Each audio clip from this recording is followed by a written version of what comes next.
Ladies and gentlemen, I thought long and hard about this. And I put this off for a long time. But tonight,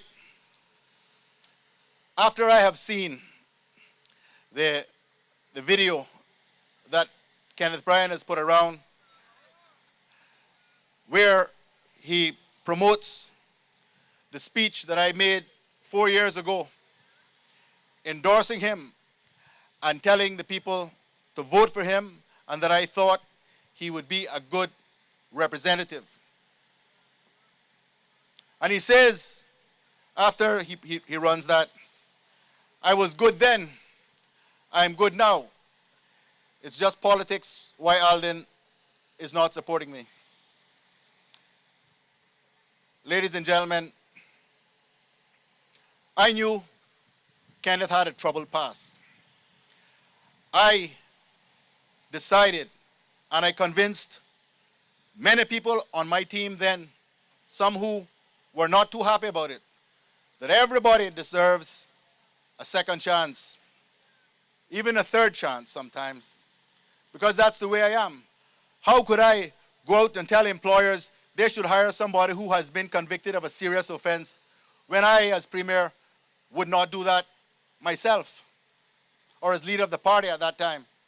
That's how I look at life. I looked at Kenneth like he was one of my sons. Give him a chance.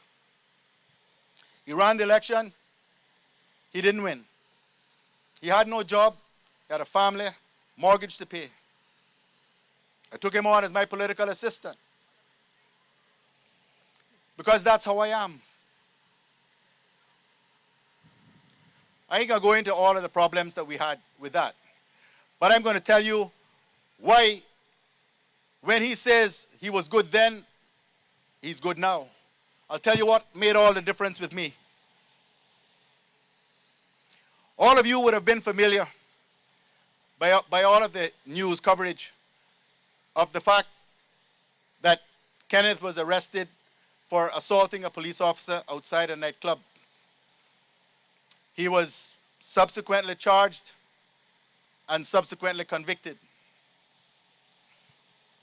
And after that, I terminated him. But what people are not aware of, because I haven't made it public, is that that was not the first time during the term that he was my political assistant, that he had been arrested by the police. The first time, and I didn't even know anything about it, because of course some people may think that I intervened. I did not know about this until senior police and the commissioner told me they had arrested him previously for a similar thing of obstructing police in the exercise of their duty, telling them, you know who I am? I'm the political assistant to the Premier. And they warned him more than once not to interfere. And when he wouldn't stop, they arrested him.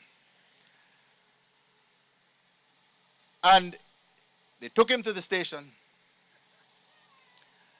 But the officer in charge understood full well the implications of charging the political assistant to the Premier with that offense. And so he gave him a talking to and did not proceed with any charges.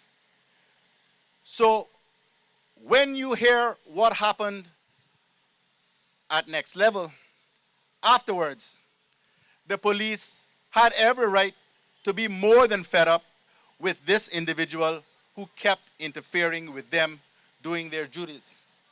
Now, I, as the Premier of this country, who has responsibility for the police budget and who is invited to regular police briefings about what is going on with the governor, how can I have as my political assistant someone who clearly has no regard for authority, no regard for the police? I did what I had to do. And whatever the consequences are, the consequences are. But I stand for what is right. I gave Kenneth every opportunity I possibly could to make something of himself.